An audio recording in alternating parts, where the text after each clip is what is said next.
So, welcome back, everybody, to Pivot Point of View. This is Becky Pearson, and I am joined again today for part two with Jamie Olson. If you remember from part one, we talked about a little bit of his background, and he's a horse trainer, rides rein cow horses, starts a lot of horses for people.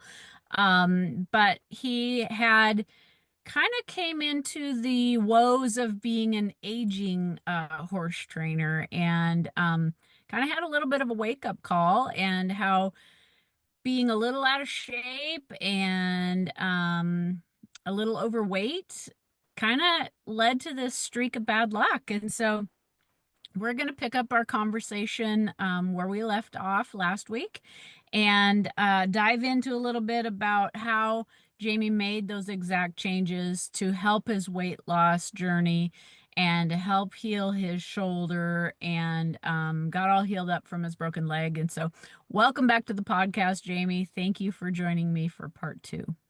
Thank you, Becky.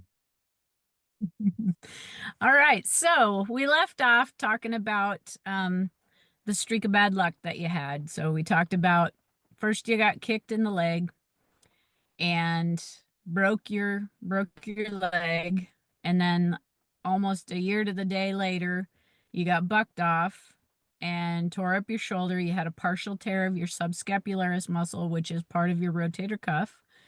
And about that time, you also went to renew your driver's license, and you were shocked at what the scale said, I think, too, right?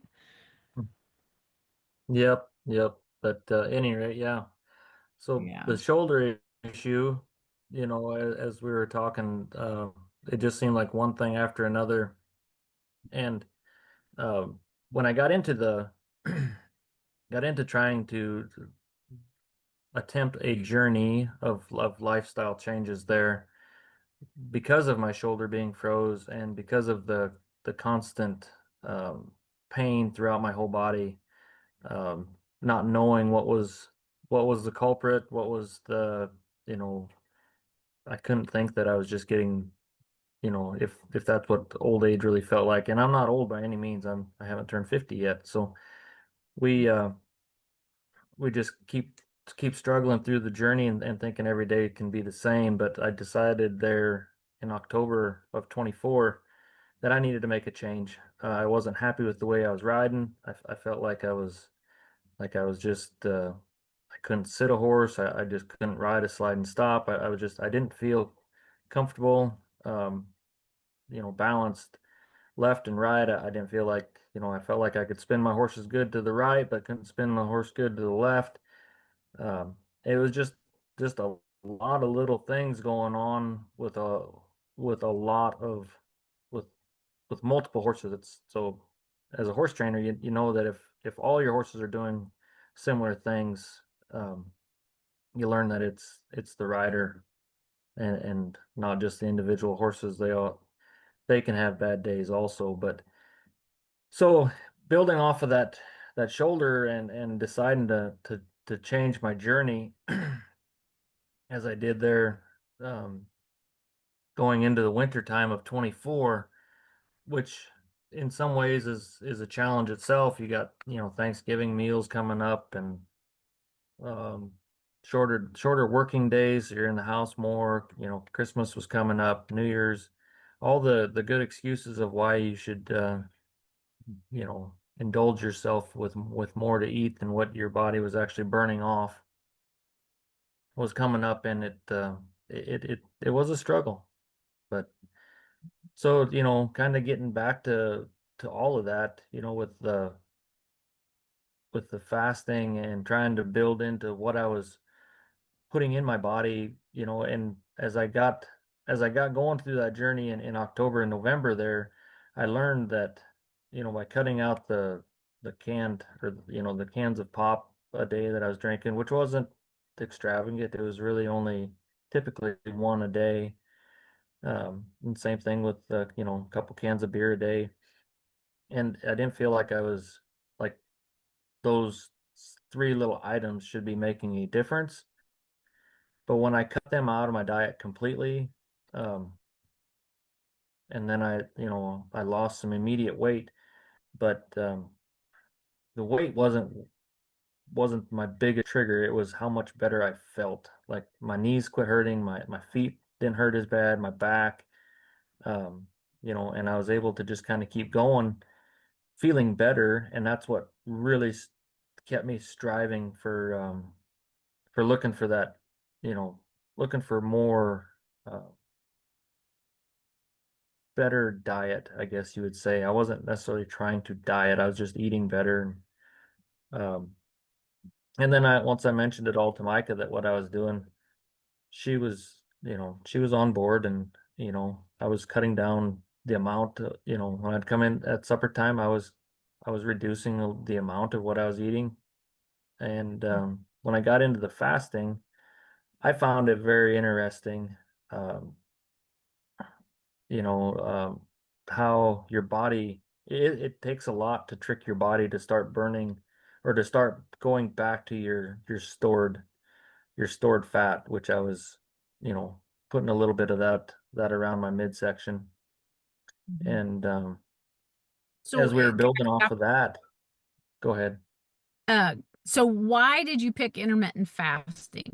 What appealed to you, or like where did you hear about it? Why did you pick intermittent fasting as your mode to um get a little bit healthier and lose some weight? Uh, it was a trial. I get really a friend of mine there when I seen her out at Rapid there at the Black Hill Stock Show. She looked good. I asked her what she'd been doing, and it just that's what she was doing, and I was like, well, I'm gonna give that a try. I've always been interested in, I believe that our bodies obviously respond. If we don't put it in our mouth, it can't stick to anything inside your body, basically. So as I got started with the fasting, and my biggest question that I kept having with myself in the evenings when I was trying to study some of these different guys on the computer about their journeys of fasting, um, one of the biggest questions I always had was the electrolytes or the aminos and the forms of how to replace, you know, how to get your body to burn the fat, but to replace your electrolytes and things like that. So I was studying different ways of different salts to consume, with salt, drinking, a glass of salt water in some forms. I found I found an amino drink that a powder-based thing that you'd mix up with water, and it supplied me with the electrolytes and the aminos, because one of the things I did notice when I got really in depth last spring into the intermittent fasting, and last spring I wasn't too extravagant with it. I was doing my goal was to get to a 24-hour fast, and it was the first time I got to a 24-hour fast. It was a challenge, 16 hours, when you spend, a good portion of that sleeping is easy. But you try to get to 20 hours and then 22 hours, and your mind is playing tricks with you. It's telling you that you're kind of hungry or you haven't eaten, so maybe you should eat. Um, but I just kept challenging myself to get farther and farther through Mhm. it, you know, and as I got to the Mhm. 24, and then I did that a couple of times, you know, none of the fasting, the more I got into it, the more I learned that I don't want to just do one thing continuous with fasting. Um, for me, anyways, it was you kind of got to break up. You have to have a what they call a feast day, or spots in there where you build some of your reserves back, your electrolytes and things like that back in. But so yeah, I found it interesting. And then when I got onto the one particular guy on there, he was talking about the human growth hormone being released within your body, and I believe in the stem cell recovery and things like that. They've done research with horses and whatnot, and you draw blood out of a horse and spin it down and do that different alpha twos and things like that with a horse. And I was like, well, there's the body can heal from within, so that when I got into learning about the fasting and the 24-hour fast, how they reset your stomach and you start resetting your I believe it's called autophagy, when they your body starts utilizing any damaged or bad cells within your body as portions of energy for you. I thought that, well, that's pretty interesting. If our body can help um, take some of the damage away, and then if you get farther into it and your body actually starts reproducing it and putting it back. My thoughts were, so after I had my MRI in June, and I had a cortisone shot in my shoulder, which I kind of regret having the shot, because I think it made me feel better than what it really was. But I decided, they were telling me, 5 to 6 months minimum, of not really being able to be productive with my arm that I'd had surgery on. So therefore, I was like, well, that's just, I didn't figure my business could withstand that much time off. Um, and Mhm. and myself included, and I'd already been down this journey of starting to lose some weight, and I was feeling better about life and feeling better about myself. So I thought, what's it going to hurt if so I started challenging myself last June. So I tore my shoulder, or I tore my bicep tendon, um, and maybe you can refer to what I did where that bicep released. Um, Becky, I'm kind of at a mental break here, but Yeah. Yeah. So you had torn the long head of your bicep, so it comes right up into the shoulder in the front. And I think, didn't you say the very first time you injured it, um, they felt like it slipped out of its groove? There's like a bicipital groove that is on the humeral head, and I think you said the doctor thought it had slipped out of that. Well, then after your cortisone shot, then that's when that long head of the bicep ruptured, and now you have kind of a Popeye arm, if we'd say. You look like you have a really big muscle on that right arm, but it's because it has disconnected from the top, and now it's just kind of bunched up at the a little closer to your elbow. And yeah, correct. and Well, yeah, and it probably didn't go clear to my elbow. It's more mid arm where it bunched up. But yeah, so actually, when I had the MRI, the surgeon called it out there that that bicep had rolled out of the channel. Um, Mhm. I did not realize what he meant, that something was going to give. You know, had no idea that this is what was Mhm. going to happen. And it was, Mhm. when that horse there again, I was riding a colt at the end of the day on a Monday, and it blew up, and I just grabbed kind of felt like I was losing my balance a little bit, and I grabbed the saddle horn, and that horse blew up even harder and gave me a hard jerk. I can still remember feeling it pop, hearing it. I mean, my arm pop, and I was just, you know, I was pretty worried about it. I rode through that storm and kind of got through that little spell with that horse, and I found a good spot to just quit on that deal. And that was, with all the injuries or there that I've had here recently, that one scared me, because it was very visible. And I think I may have Mhm. called you even that first night, um, just to Yeah. just to try to see what we needed to do here. And then that took a long time to to get strength back in my arm, and to build off of that. So that actually happened about the 14th of June is when I remember that bicep released. So then, Mm-hmm. yeah, I was still doing my fastings. into doing 3-day fasts, and I did a couple of those last summer. My goal was to do a 5-day before the end of the year. I have still not got that done.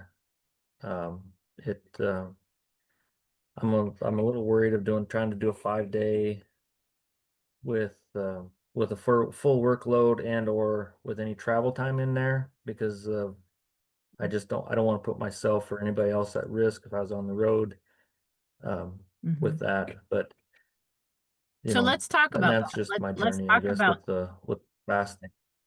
yeah. So let's talk a little bit about the mindset and the risks that you're talking about. Like with the, what kind of risks would there be with that long of a fast?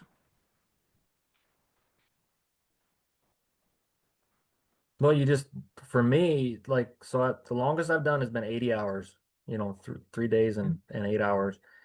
Uh, Mm-hmm. there's just So when I first started getting into trying to do a 24-hour fast, one of my things that for me that I felt was a trigger that maybe it was time to go ahead and try to consume something was my eyes would just feel kind of funny. Um, Mm-hmm.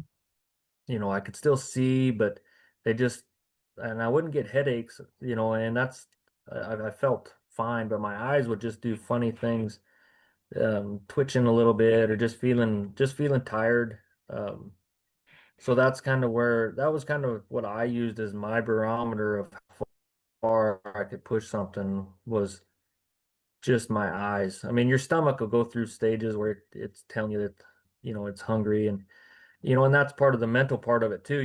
I read there, one of them guys, if you're not hungry enough to eat a true protein meal, which some red meat, chicken, a true protein meal, then you're truly not hungry.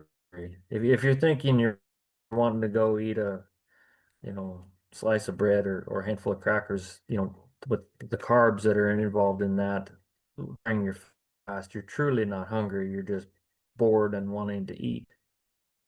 Mm-hmm. So anyways, yeah, so that was kind of my trigger.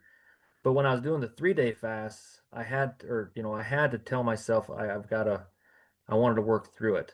And then my biggest push was I could at the time, and I still believe this, I could push through for 3 days, 72 hours with the idea of I'm improving my body without taking 5 months of work off.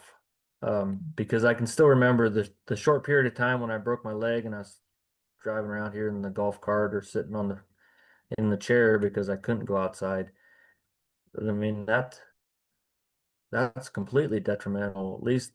At least during a fasting time, I'm still being productive, and Mm-hmm. I truly believe it's helped my body heal Mm-hmm. from So really, within.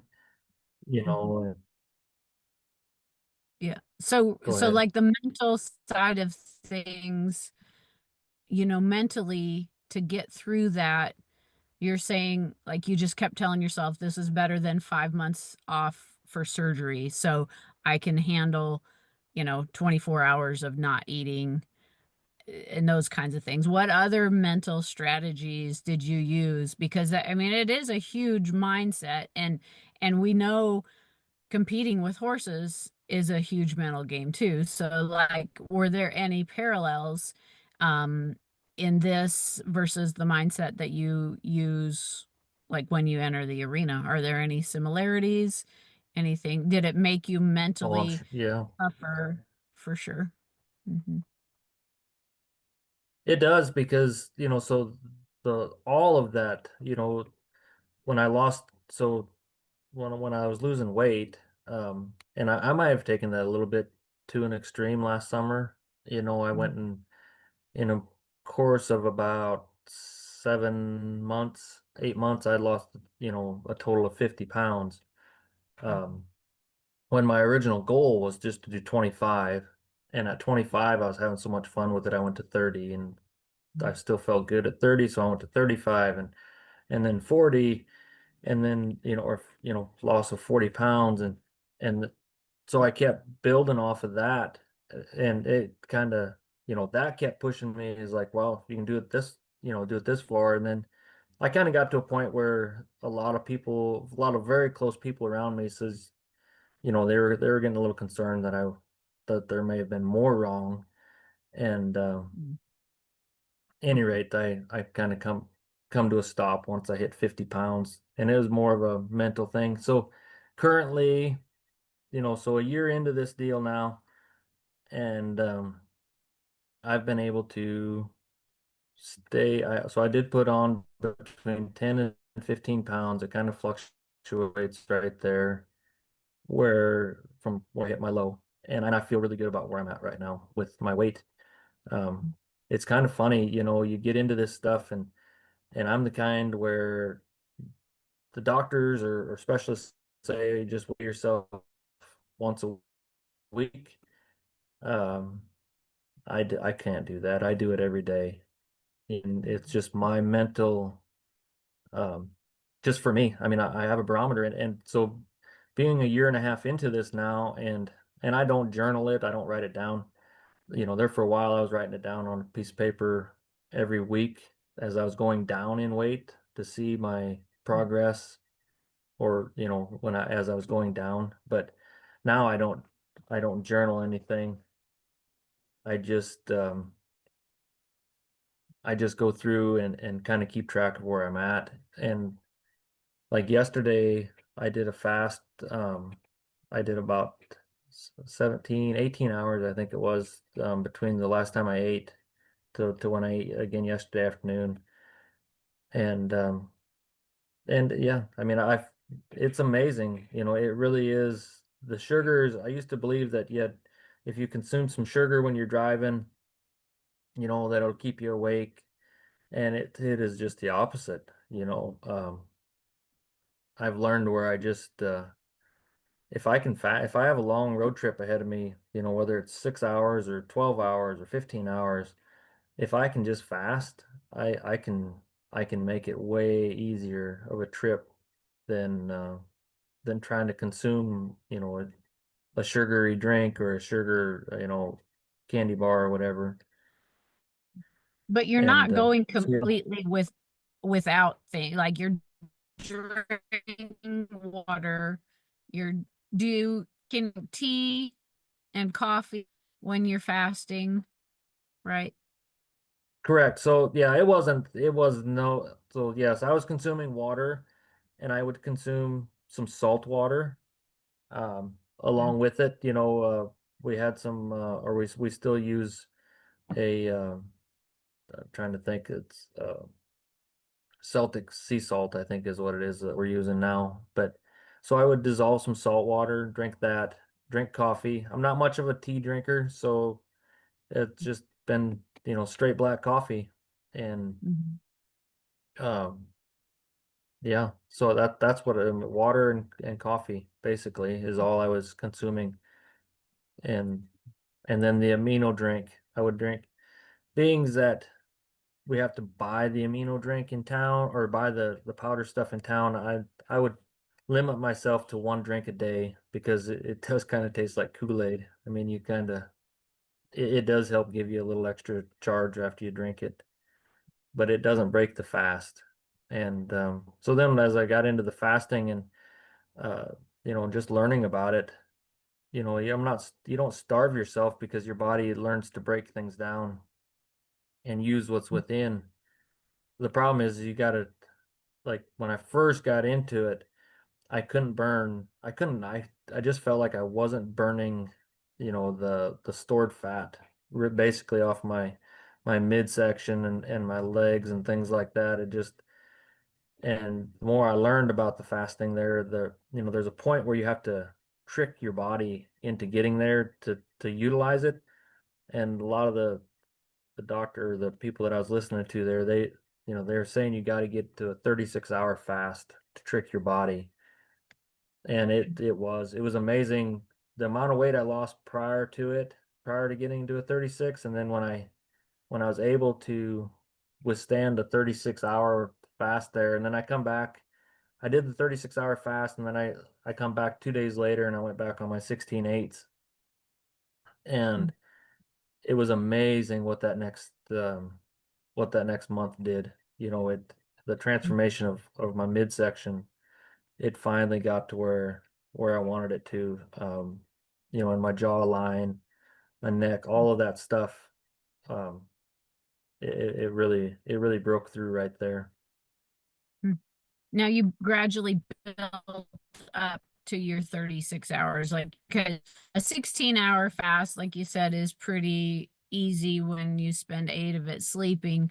But then did you just gradually like add an hour or a couple hours a day until you got up to that 36? Or how did you how did you build your way up to that long of a fast? And then how did you build your way up to that 80-hour fast? Yeah, so the 36-hour one was so the timeline worked out really good on that. So like we had a big supper. We were at a high school rodeo. We had a big supper. I ate way more. My daughter didn't clean up her plate, so I cleaned up her plate and my plate, and I felt guilty about it afterward, and just it was the most I'd sat down and ate in one meal in a long time there. So I hit that one kind of at the right time. So basically I had two sleeping periods, two times of sleep in that first 36 hour. And I prior to the 36 hour, the longest I had went was 24. But that one, my mind, I think I was finally to that point in my mind that I was like, you know what, I'm just gonna do this and see if it makes a difference. And it did. Um, and same thing with the 72s. I think the first time I attempted to go to a 72-hour fast, I made it to 48 hours. And like I said, my eyes just felt weird about things. And I was like, I'm just gonna go back to and have a meal and restart. And I did, and that's the whole thing is if you push yourself, you gotta kind of push yourself out of your comfort zone, but we have to push ourselves within limits too, and being, trying to be a dad and a husband and do different things with that. I have to be ready to, travel or whatever. And like I said, I don't want to ever put anybody at jeopardy of being too far outside of the normal there. Mhm. Um, Yeah. but the timeline, and that's why I haven't been able to build into the 5 day yet. I really want to do the 5 day, and I'm still researching a little bit more on more electrolytes, and things like that because that was the other thing when I did, after I got through my 36-hour fast, there was a point in there to get to that 36-hour fast and doing a bunch of those 24s. There was a point in there where I felt like I lost some muscle mass, not just my shoulder, Hmm. but throughout my whole body. My forearms were getting a little smaller than what I was liking. Um, and that's when I really started researching into the amino acids and the lysines and things like that to to keep your body fueled that way. Hmm. Well, and we talked about a program for you for general body stuff. And we got you on a program for your shoulder. So not only were you working on healing it from the inside, but we were working on getting it stronger from the physical standpoint. And a lot of, we there was nothing we could do for that ruptured bicep tendon, but for that subscapularis in your rib position, you definitely worked hard on those exercises and were able to get yourself in a really good position. Um, in regards to your posture and your ribs, which then in turn took a lot of that shoulder pain away for you. And so your signs of impingement, which is, um, when you were bridling a horse and you'd reach over top of that horse, that's when you'd get that last little bit of shoulder pain. And I think now that your rotator cuff is stronger and your shoulders moving better and your ribs are in a better position, it sounds like that pain is also improving as well. Is that right? Yeah, correct. So yeah, I kind of went all in with, with your physical therapy stuff there. Once we kind of got to the problem of where I was hurting, and I really believed in how you had me building building from the inside out, in different stretches, different the rubber bands and things like that, the different ways that we would work it, and my thing was is every morning I'd get up and I would start my day with my workout, it just and that's how I would stretch myself out every morning in what we had talked about, the different regiment that you wanted there. And that's where I'm just a firm believer in this physical therapy stuff now, and the body can heal. It's just like sometimes you have to have a roadmap though, to get, you know, you can get from point A to point B by driving over a mountain, but there might be an easier, you might tear things up to get there. And so anyways, that's where I got into following your structure there.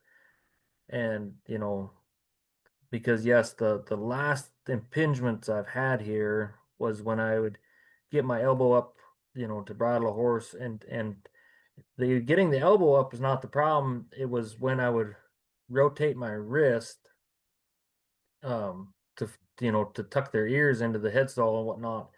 That's where that simple motion of rotating my wrist with my elbow in the air would send a holy smokes, that would send the shooting pain back down through my arm. And you had helped me with that this spring to finally get that last little bit of stretch out of there. Another thing I was going to mention to this whole thing, and the so I don't know if it's probably been the last 6 or 8 years. I have had um, a lot of discomfort in my wrists. Carpal tunnel, I guess, is what everybody was leaning it towards. Obviously training horses, you're constantly, you know, holding on to the reins or grasping, and driving and guiding, But at any rate, since we've went through this physical therapy and the change of my diet and all that, all those things. I think you remember this spring you had me doing a new exercise, and after I did it for just a couple of days, I believe I called you and said, I don't know if it has anything to do with it, but I have not had carpal tunnel pain. I had not Mhm. had carpal tunnel pain for the last year or so until I started doing that exercise, and I was, Mhm. I did not want to go back down that road of the carpal tunnel pain also. Mhm. And I think you helped me talk and walk our way back through that of, maybe not doing that stretch to that degree or that Mhm. much of intensity at that time, we backed it down. So I haven't had that carpal tunnel. So that was a couple months ago when you and I talked about that carpal tunnel again. Mhm. And I haven't had that trouble since, but I think Mhm. we finally got that exercise stretched out and got it to where it works. Yeah, because I think you had some nerve related stuff that was somewhat connected to your shoulder and would refer down your wrist. And then, yeah, some of the weight bearing things can kind of start to irritate the wrist and sometimes can kind of flare up a carpal tunnel type of a symptom.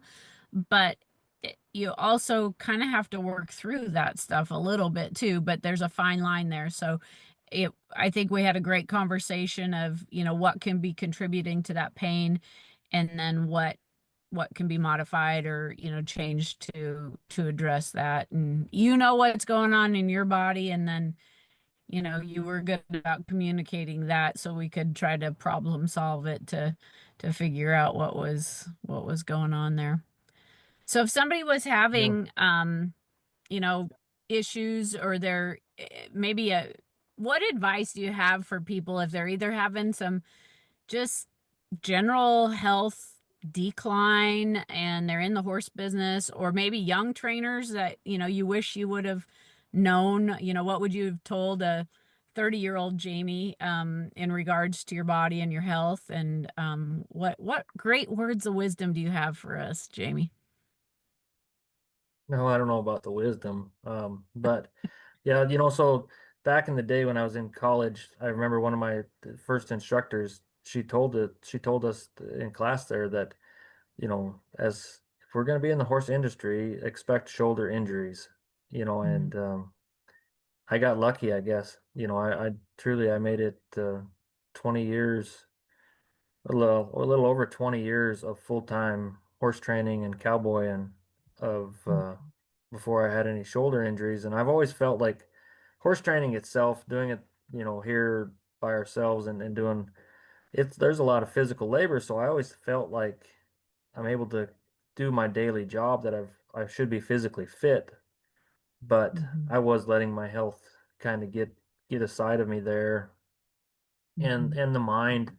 the mind gets to playing games with you, and the 30-year-old me probably wasn't ready to listen. Maybe when I got to about 35, because I can Mhm. still remember looking back, and we've had some help here on and off, but for the most part it's just been Micah and I training horses, and I can remember kind of about the time I was turned 35, I'm like, jeepers, I'm not getting near as much done as I did 10 Mhm. years ago when I first started. I was building these barns and building pens and riding all the horses and doing the shoeing, and now I'm still doing the shoeing, but I don't have the barns to build. At that time I wasn't building the barn, and building pens and things like that. Everything was kind of taken care of, but I just wasn't getting nothing done. And then at 40, I Mhm. felt like I was getting less done.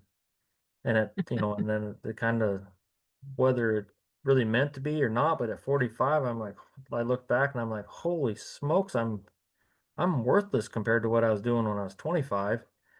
And I still feel like Mhm. I'm young enough that I shouldn't feel that way. But there again, I think it's just all the one of the biggest structures to it is the inputs, what we're putting into our body. And I wish, probably looking back on it, that I would have been a little bit wiser at my inputs. You don't have to be a health nut, or a tree hugger or any type of thing there that all you got to read is the label a little bit there. And don't get me wrong, I still will have a bad day, or just have a day when I think I can walk in the gas station and come out with whatever I want. But it's not always the best idea. It's it truly it is the inputs, the taking care of your strength, taking care of your mental health. That's one thing I probably not not very good at touching on, because there's so many highs and lows, in life. And one of the biggest things I've learned is we don't know who, you know, you can meet somebody on the street, they might be smiling at you, but they might not, you don't know what's going on behind the scene there. And that's one of the biggest pictures of life, probably, is to, you know, to try to be, compassionate about what's going on, but yet be firm in your values of it.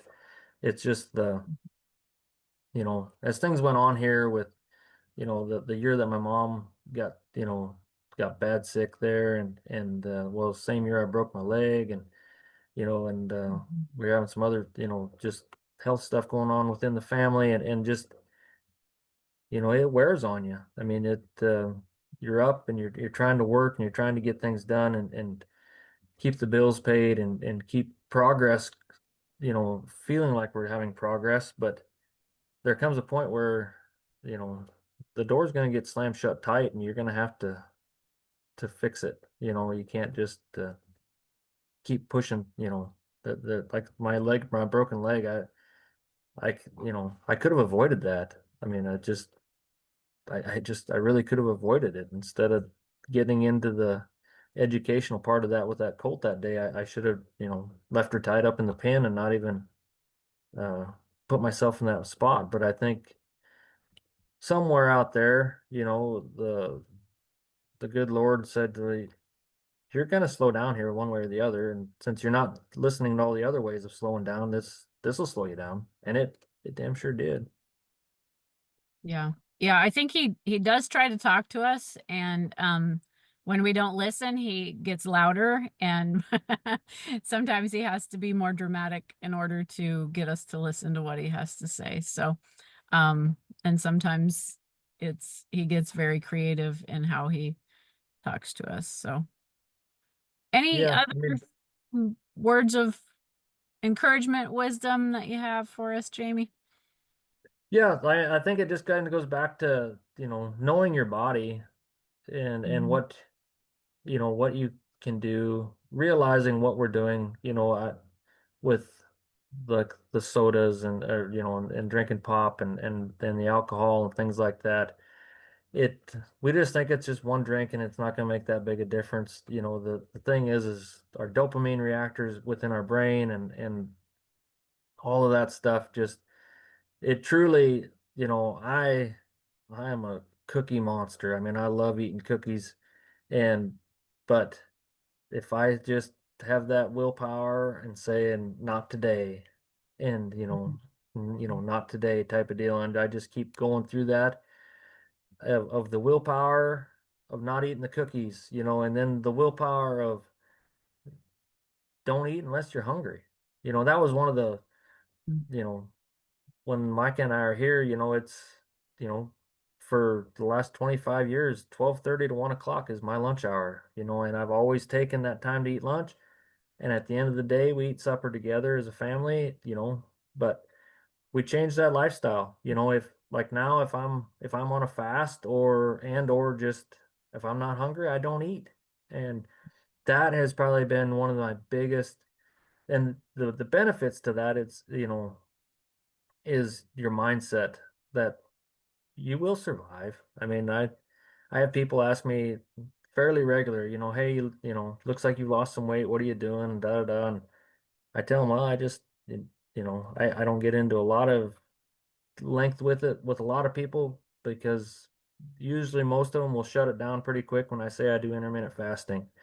And they're like, well, I get grumpy if I don't eat. I was like, well, but yeah, I mean, there's a stage of that, Mhm. but emotions and things like that are somewhat controllable if we can feel like there is a light at the end of the tunnel, and there is, it's that's my biggest thing is don't eat unless you're hungry. Yeah. Let's go back. I want to touch on like you eat supper as a family. And you said that. That was always so when I was married, that was our family time was our supper time. And that was always honestly one of the hardest times when I was trying to be healthy or eat healthy because like I was the only one in the family at that point that really needed to lose any weight. And that was kind of a struggle because that was our family time. How did you handle that? Like did you still sit down at the dinner table with everybody else or did you not come to the dinner table? How did you handle that? Because I think a lot of women struggle with that because they're expected to cook for the family. And if they're the ones trying to lose the weight, but everybody else still needs to eat, how, that it's a struggle. It's a real thing. Yeah, and it is a struggle. So I did sit with the family. I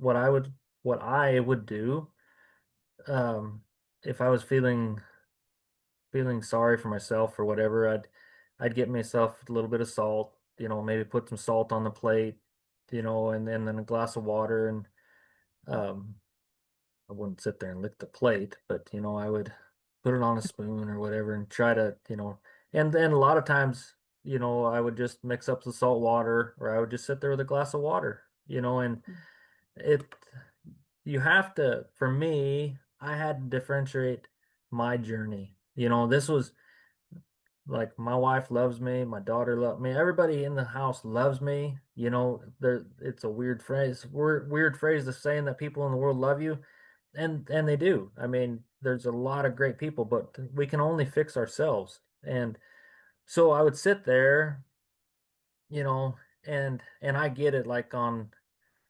the flip side of things there. So I had gotten the last couple of years here, I'd gotten to where um and Micah was doing her workout things in the mornings also. Well, we got to where I would make breakfast, and that was just my little time of giving back. It took me 25 years to start giving into the married, the marriage and actually make a meal. Well, how hard is it to fry an egg and cook some toast, I mean, it's for me it was a learning journey to do that, but Micah appreciated it, I guess, as I started doing it, because then, I even got to start cooking breakfast for her, so um but just kind of giving back, and like you're talking about making suppers and things like that, and to there may just be times where you're gonna have to say, hey, I'm fasting today, and here's a meal plan, but you guys cook. I'll sit with you, but you guys cook, because I'm a terrible cook at night. Like if I'm supposed to make something for supper, I mean, it's probably hot dogs and macaroni and cheese, which is the macaroni and cheese is not really like on my schedule anymore. But I mean, shoot, if there's a bag of corn chips or something sitting here, I'm munching the whole darn time I'm supposed to be cooking. But Mm-hmm. it Yeah. yeah, I really think that a person just has to get into their mind and say, this is my journey, and I love everybody around me, and I appreciate you, here listening to it, or wanting to be part of it. But if uh if you guys sit there with just a glass of water, or if the neighbor, if the neighbor pulls in, and it's time to drink a couple of beers with them, and you don't want to drink a beer, just you don't have to be rude about it. You just kind of got to avoid the situation, and Mm-hmm. I've never been one to really go out and drink a lot, at the bars or anything like that.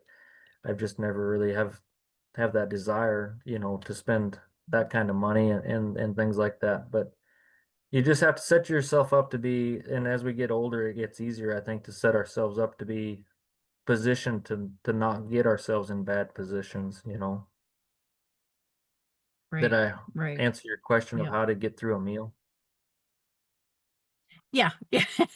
Mhm. Well, and I think just getting support from your family. I mean, with them knowing your journey and just saying, hey, I just I just ask that you guys support me on it, and it's surprising how much like those words of encouragement from your family can really help you out. I know when there's been times when I've been um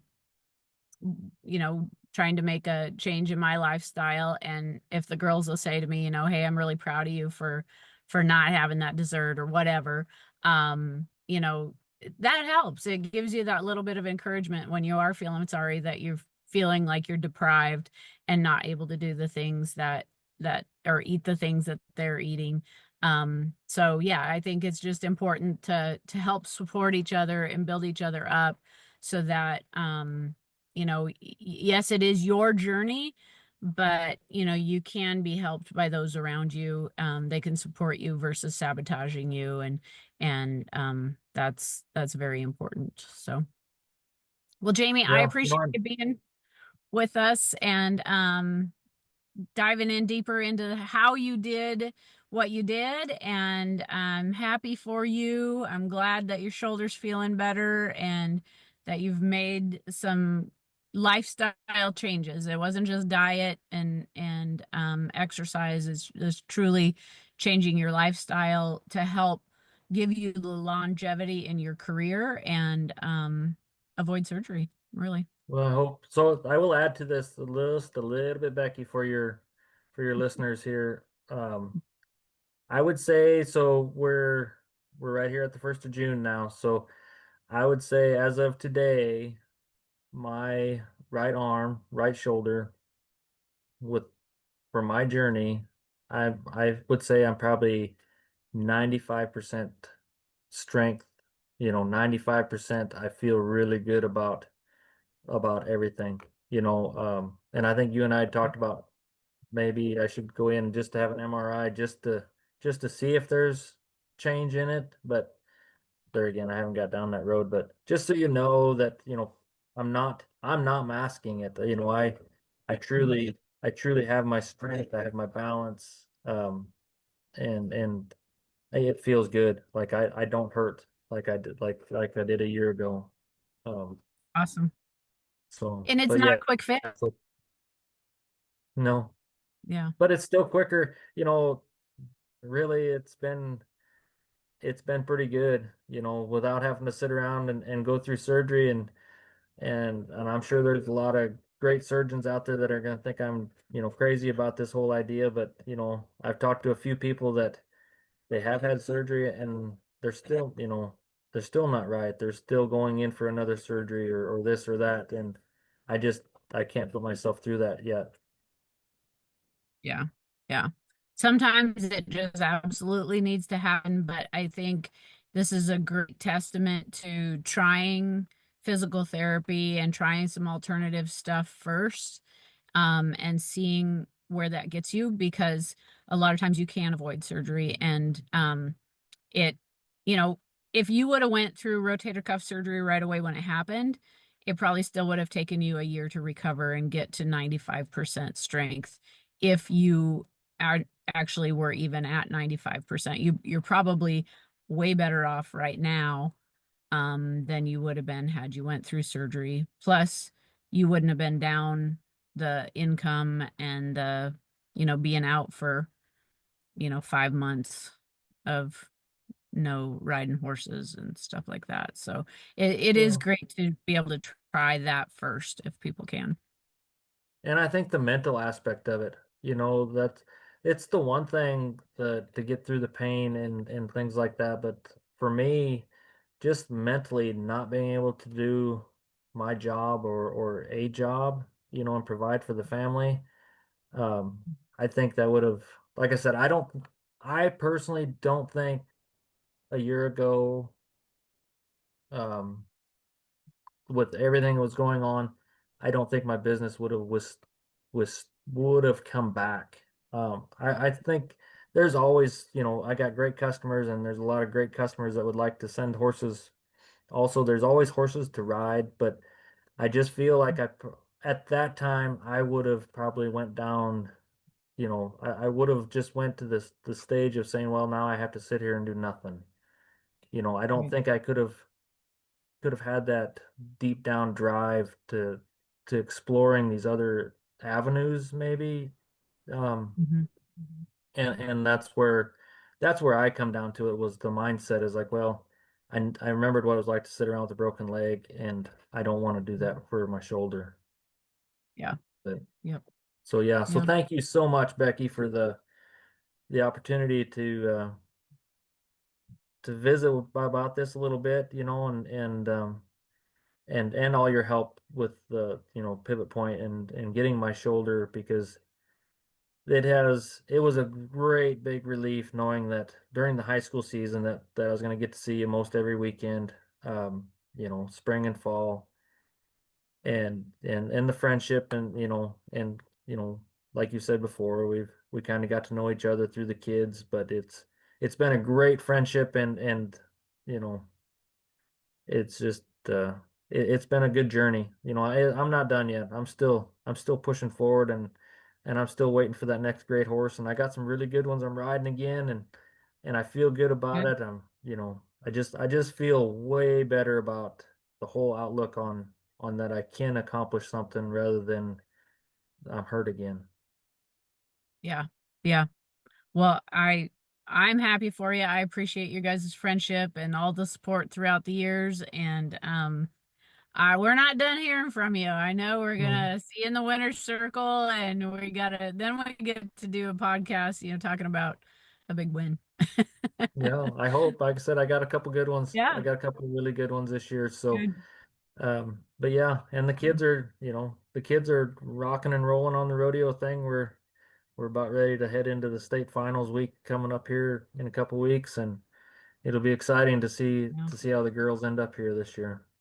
yeah. It's fun to watch them reach their goals and when they stumble and have an oops, we just have to be there to kind of be a soft spot for them to land and help literally sometimes literally dust off the dirt and help them back up. So, Yep. yeah. But Yeah. For sure. All right. Well, I'm going to close it out and thank you everybody for joining us. And as always, let your health and your discipline be the pivot point to your success.